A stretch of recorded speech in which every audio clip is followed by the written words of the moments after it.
in high definition, live, local, late breaking. This is WALB News 10s today in Georgia.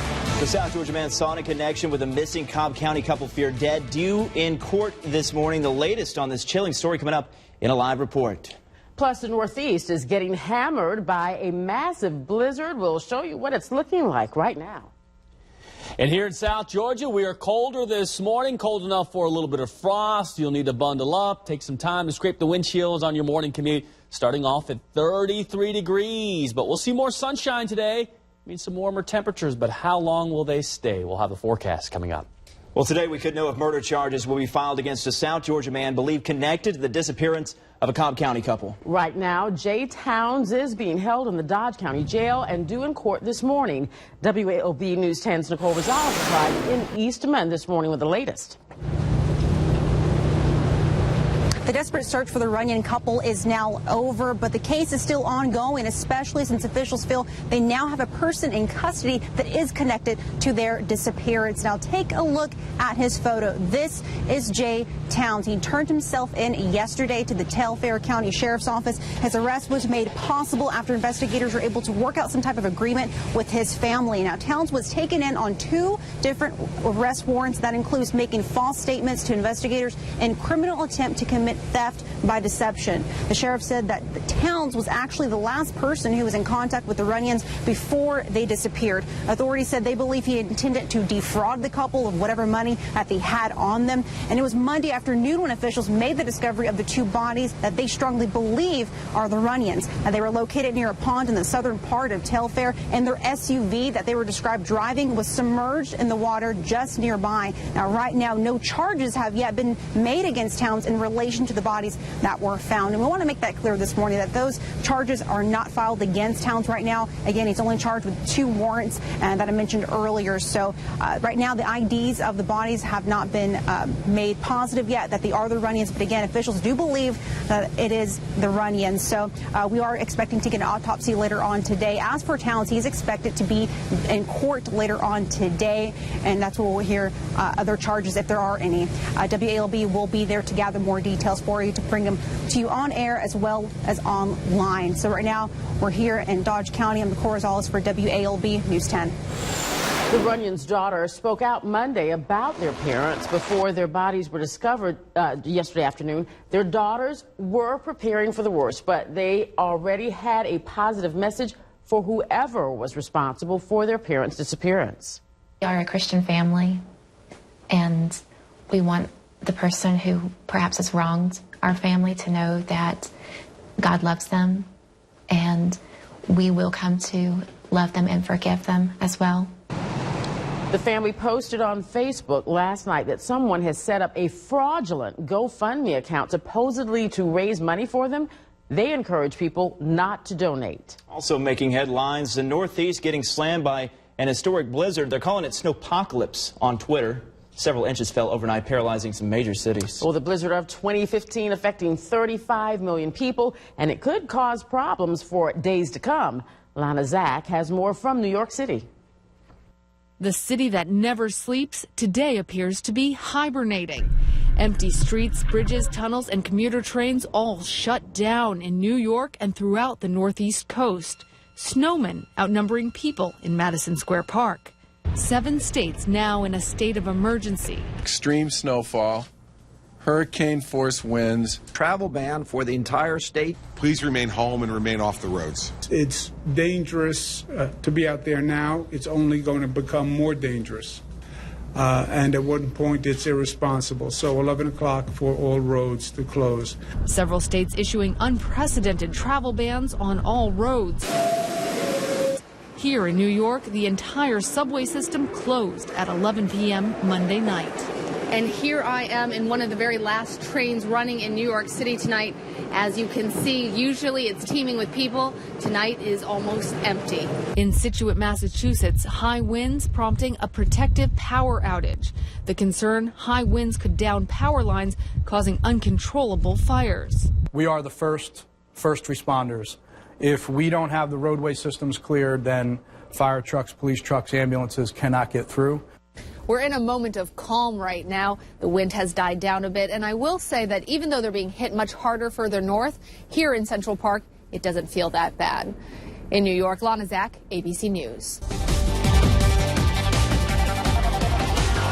And here is the blizzard, the worst of the weather right now from Long Island, New York, right through Connecticut into interior portions of Massachusetts. Boston being spared a little bit. Nantucket, wind gusts to 78 miles per hour. Good news for New York City, no more blizzard warning, just a winter storm warning. They're expecting about 6 inches of snow. For us, we've got high clouds, mainly to our north, and so we won't see as much clouds. We're colder this morning, 35 in Albany, 37 Bainbridge, 34 in Valdosta, 39 Waycross. It's 40 in Fitzgerald. It's 30 in Macon, 31 Athens, 33 in Atlanta. So we have a frosty start here in South Georgia. You need to scrape the windshields. We'll see mostly sunny conditions. We should bottom out around 33 at 7 a.m. Then temperatures go from 34 at 8 a.m. to 39 at 9, 45 at 10, and 49 at 11. We'll be in the 50s by noontime. It will be just a touch milder today compared to yesterday, and that sunshine and less wind will make it feel even better. But there's another cold front coming, just rotating around that big super nor'easter / blizzard, and so that's going to drop our temperatures. We'll tell you how cold we get tomorrow and what's in store for the rest of the work week and weekend coming up. New video this morning of a mobile home fire in Worth County. The blaze broke out around 11 at a mobile home park on Highway 82 near Peafowl Road. Firefighters were on the scene into the overnight hours checking for hot spots. The house is a complete loss. It's not known if anyone was home when the fire started. The cause this morning under investigation. Well, a man on death row for murdering his cellmate at Lee State Prison is still scheduled to be executed today. This is video of Warren Hill during his death penalty trial in 1991. The Georgia Board of Pardons and Paroles held a clemency hearing Monday for Hill, but did not make a decision. Their ruling will come down today. Hill beat a fellow prisoner with a board in 1990 at the prison in Lee County, where he was serving a life sentence for murdering his girlfriend. His lawyers say he is mentally challenged and should not be put to death. An Albany man is arrested in connection with a vacant house fire. We'll tell you how firefighters believe he started that blaze. Plus, an Albany homeowner wants a rocking chair bandit brought to justice. More of this surveillance video when we come back. An Albany man facing charges this morning after he was arrested in a vacant house when firefighters were called to a fire inside that home. About 2:30 Sunday afternoon, firefighters were called to this vacant house in the 900 block of North Jackson Street. They say a fire in the fireplace spread onto the floor, and 55-year-old William Price was throwing burning material out of the house. Investigators say it appears Price and several other vagrants were living illegally in the home. He appeared to be staying in one room with other people staying in other rooms within the house. Price was arrested and charged with criminal trespass. Other charges are pending. Firefighters say vagrants starting fires in vacant homes is an ongoing problem this winter. They urge you to call 911 if you see suspicious people around vacant homes. An Albany homeowner wants a rocking chair bandit brought to justice. Surveillance video shows a man snatching 2 chairs off Charles Farrell's front porch on Dar Road. It happened about 3 Saturday morning. Farrell hopes someone will recognize the thief or his truck and help catch him before he steals from anyone else. People have stuff, people work for stuff, people buy what they want. If that's your choice, then you go for it. But for someone to come around and take your stuff, then it irritates you. Farrell said the chairs cost about $110 each, but says he's not worried about the money, just the principle of the matter. Well, both the Seattle Seahawks and New England Patriots have arrived in Arizona days ahead of the Super Bowl, and today they will face questions from thousands of journalists during Media Day. Sarah Dalloff reports. A warm send-off in frigid temperatures. We're going to go represent you guys in Arizona as best we possibly can, as we have all season. While the Patriots were able to escape the cold, they weren't able to escape the controversy of Deflategate. I think we've dealt with a lot of adversity this season, and, we got to deal with some more. At the team's first press conference in Phoenix, team owner Robert Kraft addressed the media and defended the integrity of head coach Bill Belichick and quarterback Tom Brady. I believe unconditionally that the New England Patriots have done nothing inappropriate in this process or in violation of NFL rules. The Seahawks, who arrived a day earlier, fielded similar questions, and deflate debate remains a major topic of discussion among fans, even for those who think the controversy is full of hot air. It's time to probably just move on and get on with the Super Bowl. The questions will undoubtedly continue Tuesday during Media Day when thousands of journalists interview Seahawks and Patriots players. Fans with special tickets have the opportunity to watch, or anyone can explore downtown Phoenix, a city that's fully embracing big game excitement days before kickoff with interactive attractions and huge displays. This is going to get bigger and bigger as the week goes on. Meanwhile, officials continue to fine-tune security to ensure that tens of thousands of fans who pack the stadium have a safe experience as they cheer on their respective teams Sunday. In Phoenix, Sarah Doloff, NBC News.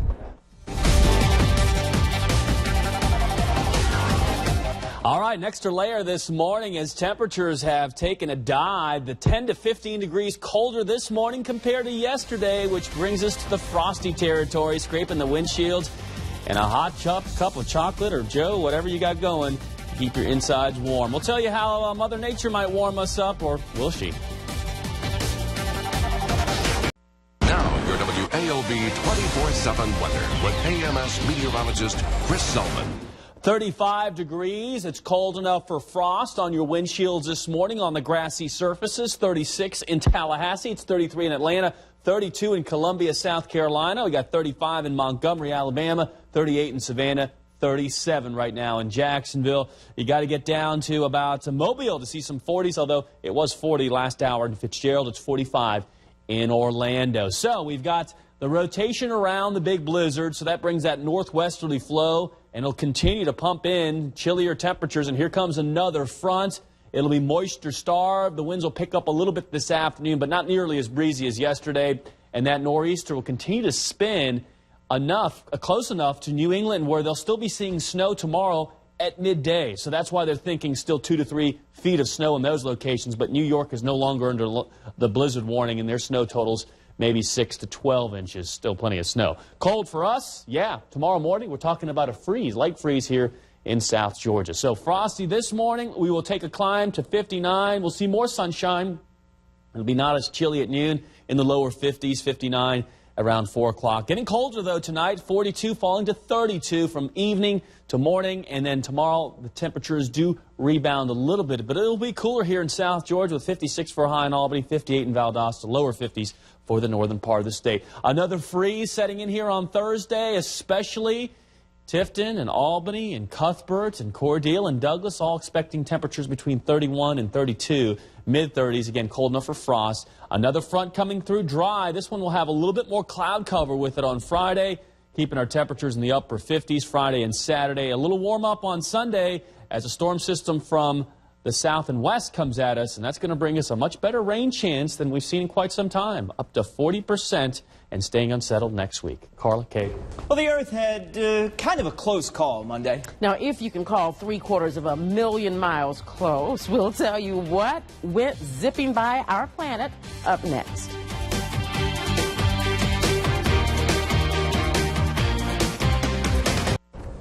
An Albany civil rights icon will appear in court in Rock Hill, South Carolina, Wednesday for a hearing to vacate a 1961 trespassing conviction.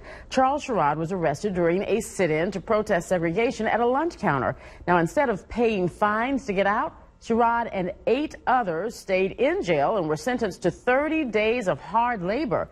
He says his time on the chain gang solidified his commitment to civil rights and led him to Albany a few months later. Friends of 2 boys who died last week in a Tifton house fire trying to help the family lay them to rest. Several teachers at Annie Bell Clark Primary School put together a GoFundMe account for the family of Jeremiah and Nehemiah Walker. They hope to raise enough money to cover funerals for both boys. Teachers say the brothers were always playful and loving, and they just want to share that love in return. Our total is around $3,400, and our goal is around $10,000. So it's been about 18 hours, so we're very hopeful.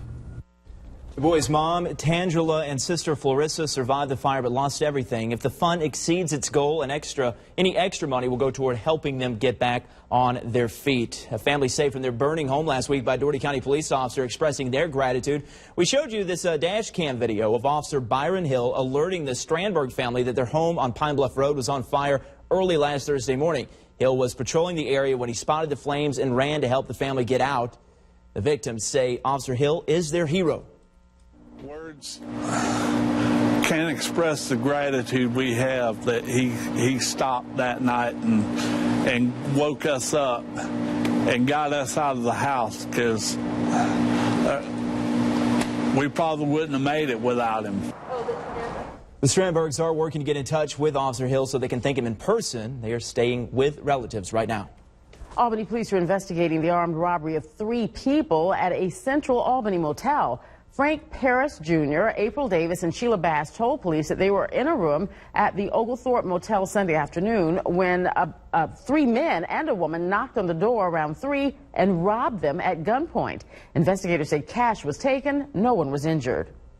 NASA said an asteroid measuring about 1/3 of a mile in diameter made a relatively close but harmless pass by the Earth Monday. The asteroid passed about 745,000 miles from Earth. That's roughly 3 times farther away than the moon. During the flyby, scientists even discovered that the asteroid had a moon of its own. A small telescope or binoculars was needed to see the asteroid, which is known as 2004 BL86. All right, we've got to remember that one. The blizzard in the Northeast affecting many travelers. Yeah, lots of travelers. We'll take a closer look at how it could cause problems throughout the U.S. Stay with us.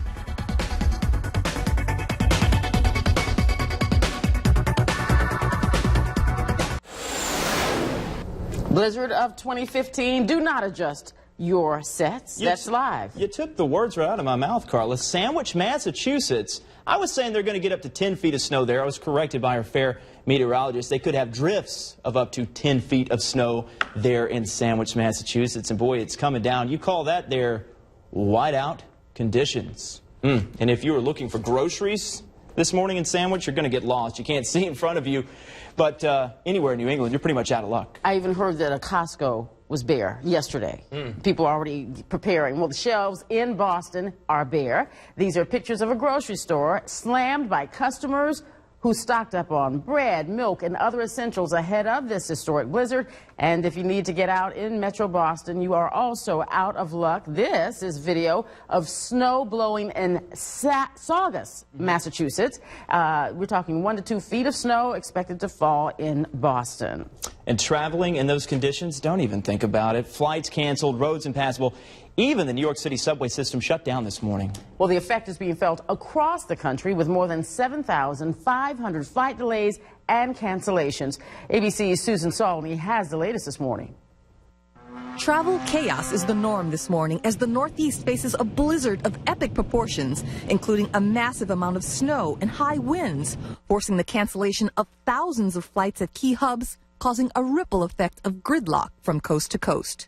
Even as far away from the dangerous weather as Los Angeles, stranded LAX passengers wiped away tears of frustration. I've got work, I've got less money in my account. We checked out of our hotel. Look no further than the departure board to see how powerless airlines are when a big storm disrupts the system. New York, New Jersey, Boston, Philadelphia, even Chicago. Thousands of travelers stopped in their tracks. I was going from Taipei to Newark, connecting through San Francisco. 11 hours after she boarded her first flight in Taiwan, Brenda Mancuso is only halfway home. My flight to Newark at 10 a.m. was canceled, and they put me on a noon flight. And then when I arrived here, I saw an email that said that was canceled.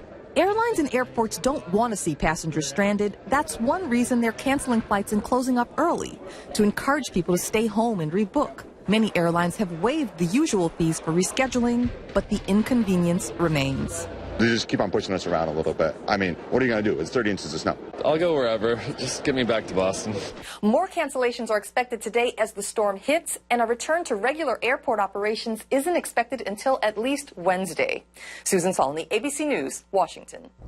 Well, Leesburg's Philip Phillips wants to get out of his contract with American Idol. The Hollywood Reporter says Phillips is trying to void his various contracts with 19 Entertainment, the company that produces the hit show. He filed a petition with the California Labor Commissioner. Phillips signed those contracts before he won the 11th season of American Idol 3 years ago. His lawyers called the agreement oppressive. 19 Entertainment says they will defend themselves vigorously.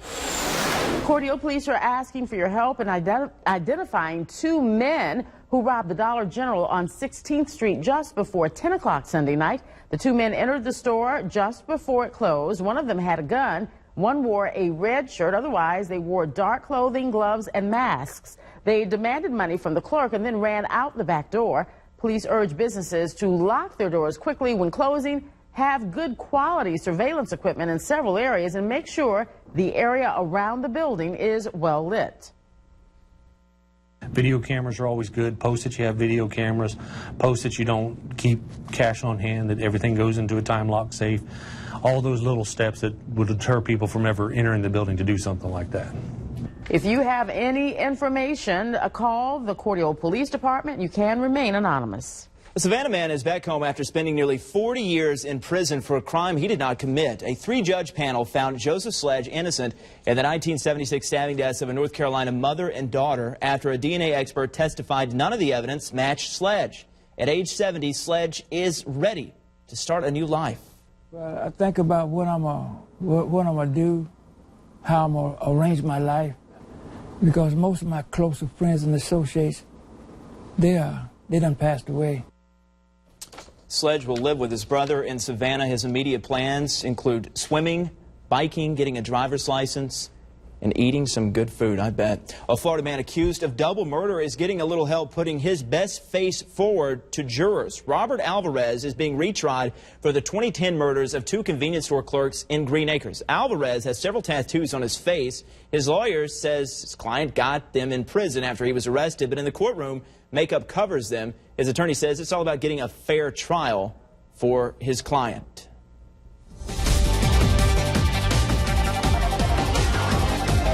Skies are clear. Temperatures are colder this morning, showing 37 in Moultrie. We're also seeing dawn beginning to break earlier and earlier, telling us the days are getting longer and our average temperatures are starting to warm now as we're getting into February. But we don't see a warm-up coming our way anytime soon. Yeah, there'll be days that will be closer to average temperature-wise, but we'll see a lot more of this with frosty temperatures in the morning and even freezing temperature right now in Americus. You're at 32. It's 35 here in Albany, 37 Tifton. It is 34 in Valdosta, 37 Bainbridge and Thomasville, 34 in Camilla, 39, the warm spot, if we can call it that, in Fitzgerald and Douglas at this hour. We got a few clouds off to our north of Hawkinsville primarily. We'll see clear skies to mostly clear skies to mostly sunny conditions at noontime. We're about 52 here in Albany, 55 in Moultrie, 48 in Americus. We'll see some high clouds again streaming in our north and eastern communities from Americus over towards Douglas. We'll top off in the mid to upper 50s. There will be some spots that hit 60 like Bainbridge, Thomasville. You'll probably see a high just past 60 today. And then temperatures are going to get colder tonight because there's a reestablishment of colder air, another reinforcing shot by way of a dry cold front. So tomorrow will be even colder. We're expecting a freeze here in Albany, a light one in Tifton as well. Cordele 31, Cuthbert 31, 30 in Americus, and even the areas that don't get too freezing, frost, much more widespread tomorrow, and then we'll be back in the lower to middle 50s for daytime highs. So it'll be a little colder even tomorrow than today. We'll hit a high today of 59, tomorrow only 56, but the rebound is more substantial on Thursday, only to have another dry cold front come. This one comes with some clouds by Friday. Well, the search for a missing Metro Atlanta couple ends tragically in South Georgia. The latest details coming up in a live report.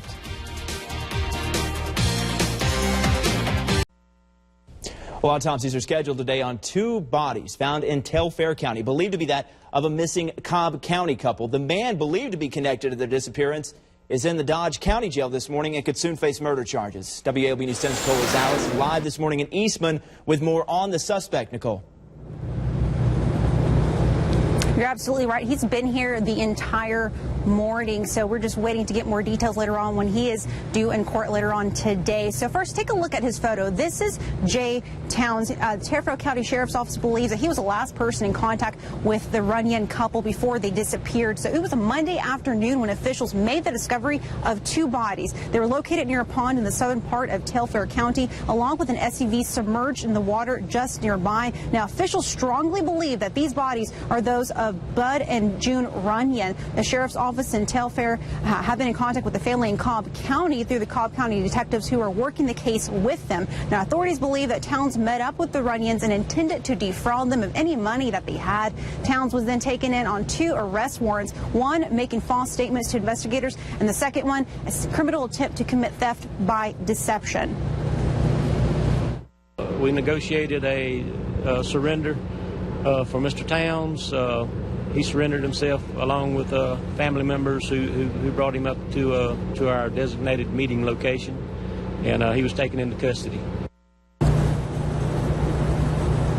The sheriff said this is not the outcome they had hoped for, but it's one that they have to deal with. Now, right now, no charges have yet to be made against Towns for the relation to the bodies that were discovered, and no positive ID has been made yet because there does have to be an autopsy have to be done today in order to get that positive ID. So right now, Towns is going to be due in court later on today. We'll learn more details about what charges are going to be filed against him or any additional charges if there are any, and we'll be here to gather more details for you, bring them online as well as on air. And right now, we'll give you some more details as soon as they become available. We're live in Dodge County and Corrales for WALB News 10. It is believed the Runyons met Towns through a classic car ad on Craigslist, and although many people have good experiences with sites such as Craigslist, critics say they're a playground for thieves. Authorities say you need to be careful, protect yourself when meeting someone you don't know. Do not invite them to your home or meet them in a remote area. If you plan to purchase an item, you should not allow the seller to use a cell phone credit card machine, and if you're selling, the bank will hold you responsible for a cashier's check that isn't real.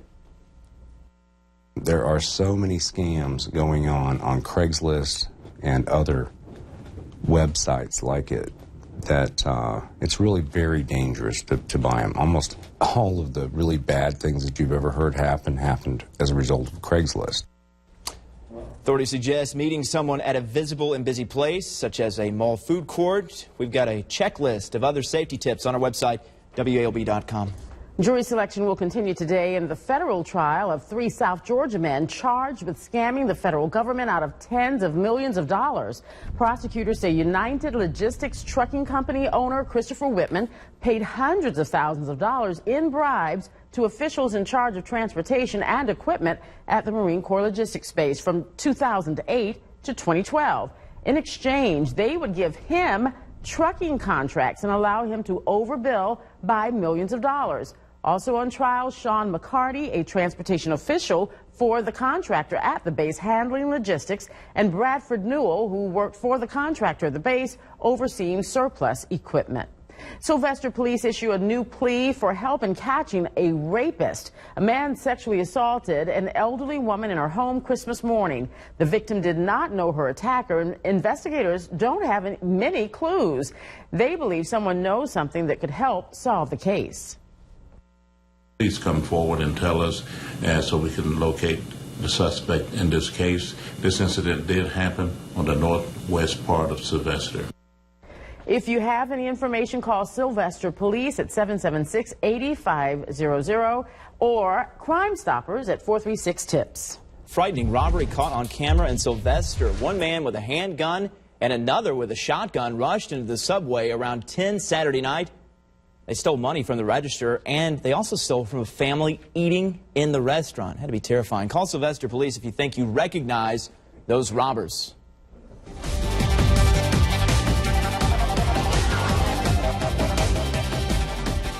An extra layer in order this morning as temperatures are down 10 to 15 degrees, 37 in Lake Blackshear, 34 here in Albany, cold enough for frost, 34 in Blakely. Tifton, you're at 37 degrees. The winds are down, the skies are mostly clear, 35 in Cordele, Moultrie 36.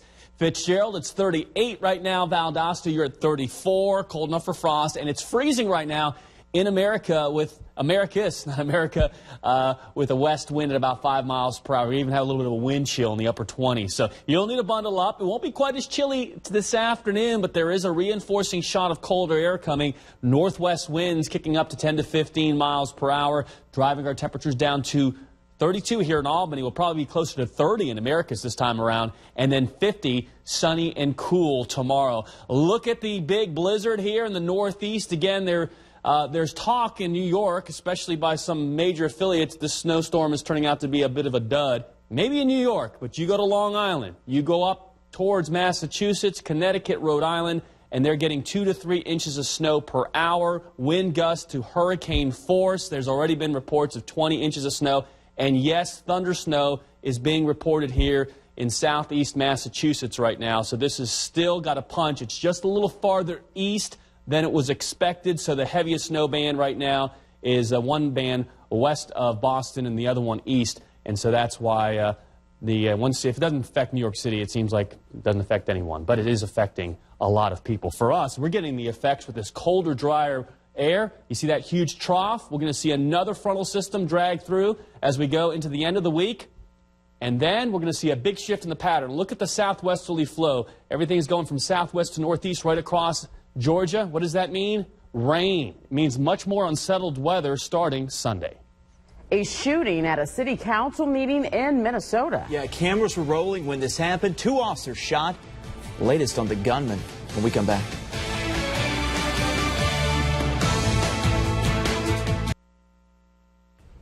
Two Minnesota police officers are recovering this morning after they were shot last night at a city council meeting. Now take a look at this dramatic video in which you can hear the gunman open fire.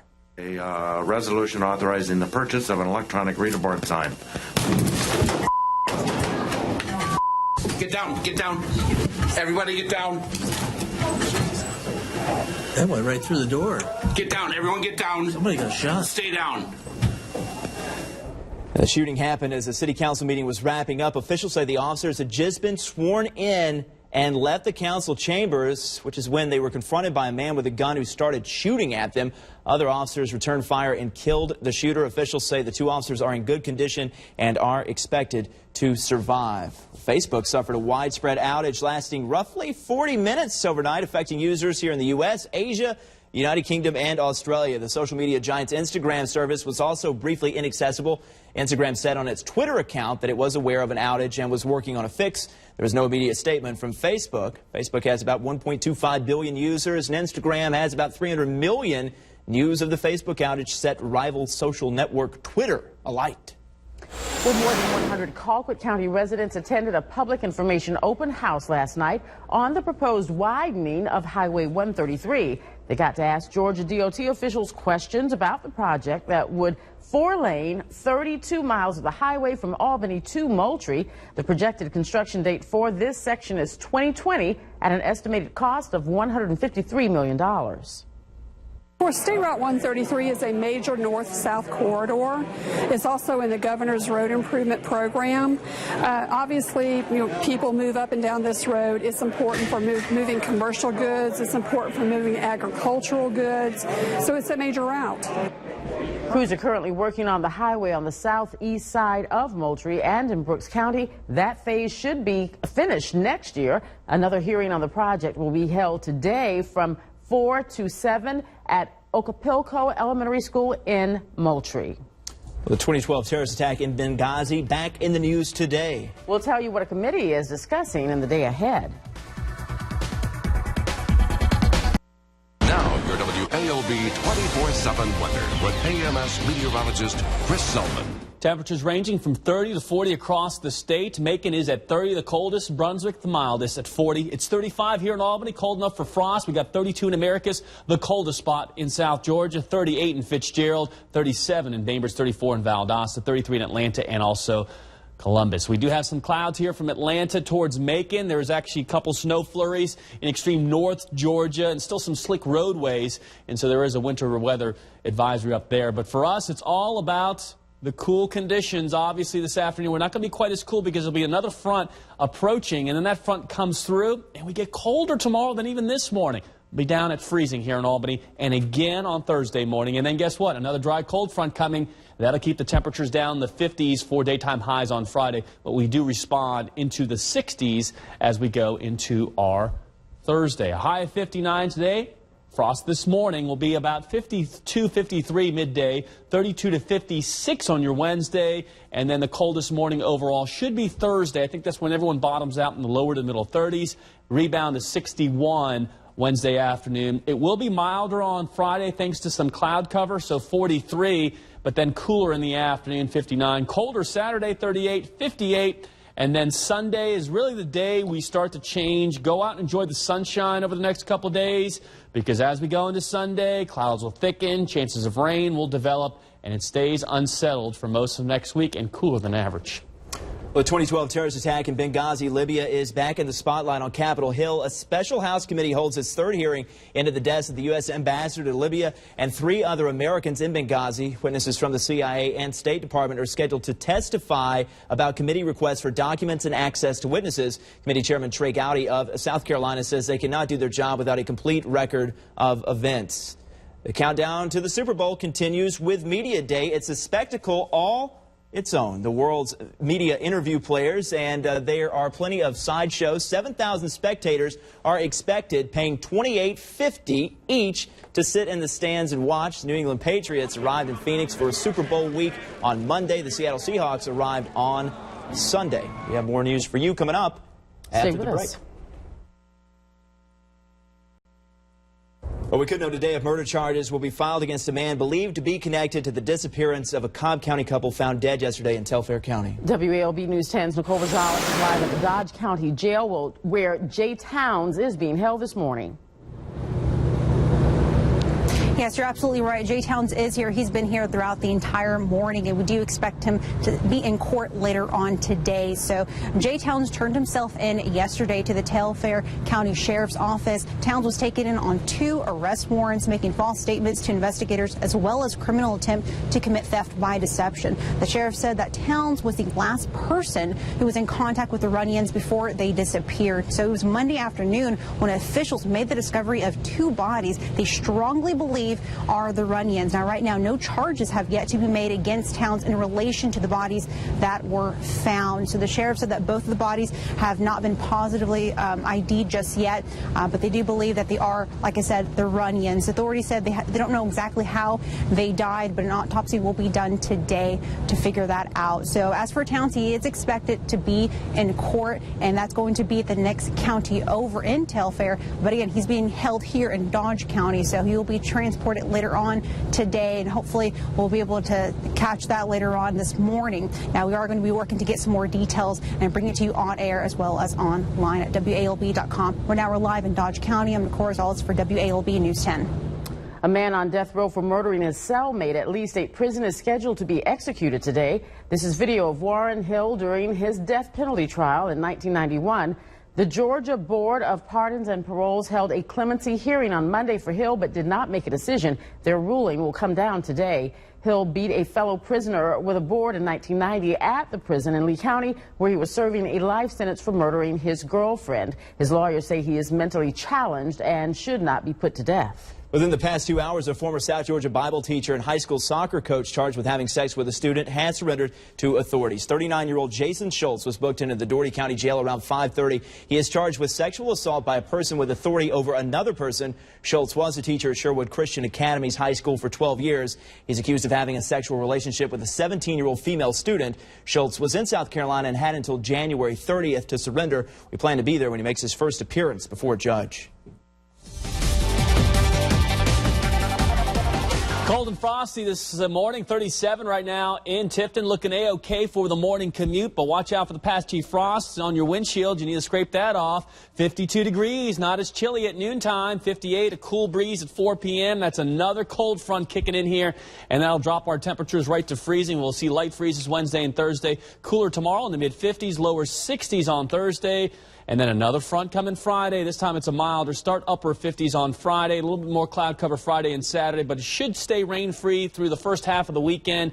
Changes will start Sunday, and that will be the changes that will take us into next week as rain chances reappear. We've got it 40% right now on Sunday, and it looks like rain chances will be with us most of next week, and temperatures will stay near to cooler than average. Matter of fact, I think we'll stay in the 50s for most of next week, and we won't see as much sunshine, so go out and enjoy the sunshine today.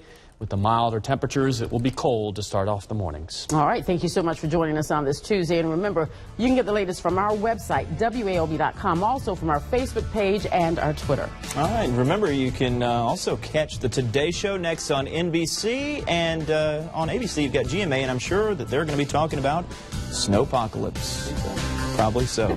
I saw Mike Seidel with the Weather Channel out this morning. He was in that driving snow. You gotta love that stuff. At one point, I don't think he saw the camera because he walked off camera. Just whiteout conditions. Thanks All for right. joining us.